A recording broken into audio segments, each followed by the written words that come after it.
Hi hello नमस्कार, मी कल्पना. माझ्या चॅनलवरती तुमचं खूप खूप मनापासून स्वागत करते. आज आपण गूळ टाकून गाजरामध्ये अशी रेसिपी करणार आहोत, जी रेसिपी तुम्ही एकदा केली 10 ते 15 दिवस तुम्ही एन्जॉय करू शकता. तर आपण गाजरापासून गाजरचा हलवा नेहमीच करत असतो आणि त्याची रेसिपीसुद्धा आपल्या चॅनलवरती अपलोड केलेली आहे, तुम्ही नक्की चेकआउट करू शकता. तर इथे चला रेसिपीला सुरुवात करूया. तर इथे आपण गूळ घेतलेला आहे 1 वाटी आणि गाजरसुद्धा घेतलेले आहेत. गाजर घेताना स्वच्छ धुवून घ्यायचे, त्याच्यावरची जी साल असते ती थोडी थोडी काढून घ्यायची आणि नंतर खिसून घ्यायचे. पण जर काही गाजर जाड असतात, ज्यामध्ये पांढरा भाग असतो, तो मात्र घ्यायचा नाही. तर इथे आपण गाजरसुद्धा व्यवस्थित असे खिसून घेतलेले आहेत. तर इथे आपण किंवा तुम्ही कट करून मिक्सरमध्ये जरी फिरवून घेतले ना तरीसुद्धा चालतात. हे थोडासा कमी टाईम लागतो ह्यासाठी. तर इथे कढईमध्ये तूप गरम करण्यासाठी ठेवलं होतं. तूप छान असं गरम झालं की त्याच्यामध्ये आपण जे खिसून घेतलेले गाजर आहेत ते टाकून घ्यायचे आणि ते संपूर्ण टाकून झाले की व्यवस्थित जे गाजरला मॉइश्चर असतं ते पूर्ण निघेपर्यंत आपल्याला छान तुपामध्ये हे मस्त असं भाजून घ्यायचं आहे, जेणेकरून ते खूप दिवस टिकण्यासाठी मदत होते. आणि जेव्हा आपण कोणतीही गोष्ट व्यवस्थित अशी भाजून घेतो जे तुपावरती, तर त्याची चवसुद्धा जास्त वाढते. त्यामुळे तुपावरती व्यवस्थित असं हे परतवून घ्यायचं. ज्याचं मॉइश्चर कमी झालं तर इथे आपण व्यवस्थित गाजर असं परतवून घेतलं. आता त्याच्यामध्ये 1 कप दूध टाकायचं आहे. दुधाचं प्रमाण थोडंफार कमी जास्त होऊ शकतं जर गाजर कमी जास्त असतील. तर इथे मी 4 ते 5 गाजरासाठी 1 कप मोठा कप जो असतो ते दूध वापरलेलं आहे. तर इथे दुधामध्ये छान असं हे शिजवून घ्यायचं. तर इथे आपण दुधामध्ये व्यवस्थित असं हे खीस जो आहे तो शिजवून घेतलेला आहे. आता दुधामध्ये छान असं शिजवून झालं की इथे मी 1 वाटी भरेल एवढा खवा इथे मी वापरलेला आहे, जो आपण ह्याच्यामध्ये व्यवस्थित असं मिक्स करून घ्यायचा. तुम्ही मिल्क पावडरसुद्धा वापरू शकता. इथे मी खवा वापरलेला आहे. तर खवा व्यवस्थित असा मिक्स करून घ्यायचा, जे आपल्या गाजराचा खीस आहे त्यामध्ये.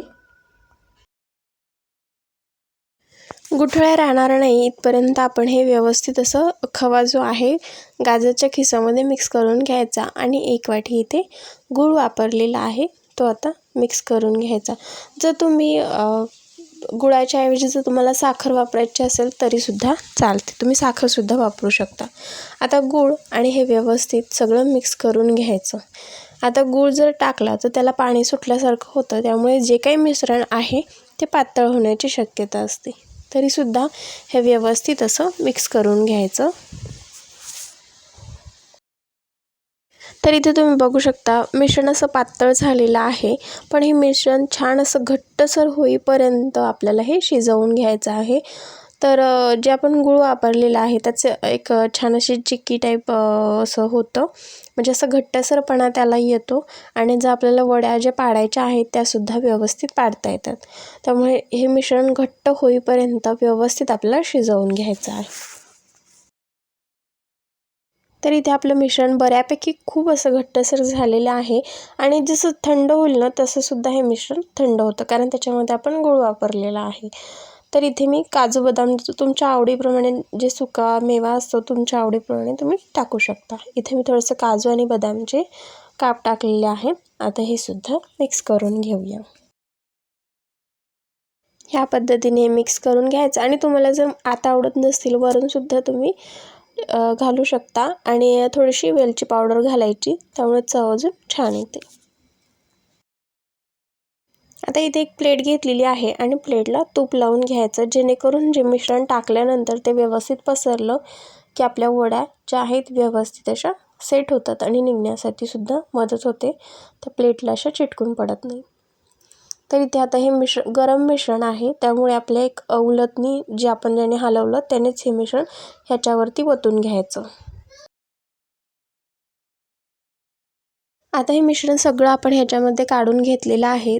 तर गरम आहे त्यामुळे चमच्याने जरी पसरवून घ्यायचं थोडं थोडं व्यवस्थित असं, आणि नंतर थोडंसं आपण हात लावू शकतो. ह्या इतपत झालं की हाताने छान असं पसरवून घ्यायचं, जेणेकरून ते एकसारख्या सगळ्या वड्या होतात आणि एक प्लेन जी बाजू असते ती छान असं वड्यांना आपण हाताने करू शकतो असे प्लेन. त्यामुळे कुठे जाड कुठे पातळ अशा आपला करताना वड्या होत नाही. तर इथे मी गरम आहे त्यामुळे चम्मचने असं थोडंसं पसरवून घेतलेलं आहे मिश्रण. आता यावरती काजू बदामचं जे थोडेसे बारीक केले होते ते काप टाकून घ्यायचे. गार्निशिंगसाठी ऑप्शनल आहे, आवडत नसतील नाही टाकले तरी सुद्धा चालतं. आता हे सेट करण्यासाठी फ्रीजमध्ये 2 ते 3 तास ठेवून द्यायचं, नाही तर वर रात्रभर जरी ठेवलं तरी वड्या आपल्या सेट होतात. तर इथे तुम्ही बघू शकता मी छान थोडंसं थंड झाल्यानंतर हाताने एकदा छान असं प्लेन करून घेतलं, आणि आता हे मस्त घट्टसर असं आपलं मिश्रण झालेलं आहे. त्यामुळे चाकूने तुम्ही ज्या तुम्हाला आकारात आवडत असतील त्या आकारात तुम्ही ह्या वड्या कट करून घेऊ शकता. तर ह्या पद्धतीने असं कट करून घ्यायचं. तर इथे मी चौकोनी आकारात ह्या वड्या कट करून घेतलेल्या आहेत. तर ह्यात आपण आता काढून बघूया. तर इथे मी चम्मचने एक वडी काढून दाखवते. तुम्ही चाकूने वगैरे ज्याने व्यवस्थित निघते त्याने अशी व्यवस्थित काढून घ्यायची. थोडंसं एक चिकटपणा त्याला असतो, कारण ह्याच्यामध्ये आपण गूळ वापरलेला आहे, आणि जर तुम्ही ह्याऐवजी साखर वापरली तर अजून त्या छान अशा घट्टसर होता. त्यामुळे तुम्ही बघू शकता मस्त अशा आपल्या वड्या झालेल्या आहेत. आणि तुम्ही एकदा करून ठेवल्या फ्रीजमध्ये 5 ते 6 दिवस मस्त असं तुम्ही खाऊ शकता. शक्यतो 5 ते 6 दिवस राहतच नाही, त्याआधीच संपून जातात, कारण चवीला त्या खूप सुंदर होतात. तर रेसिपी कशी वाटली कमेंट करून नक्की सांगा. जर तुम्हाला आवडली असेल तर नक्की लाईक करा, आणि तुम्हाला हे व्हिडिओ बघायला आवडत असतील तर चॅनलला सबस्क्राईब करा. आणि इथपर्यंत तुम्ही माझा व्हिडिओ बघितला त्यासाठी मनापासून धन्यवाद. असंच भेटूया एका नवीन रेसिपीसोबत जी नेहमीप्रमाणे साधी आणि सोपी असेल. आणि रेसिपी करताना जर तुम्हाला काही विचारायचं असेल तर तुम्ही कमेंट करून नक्की विचारू शकता.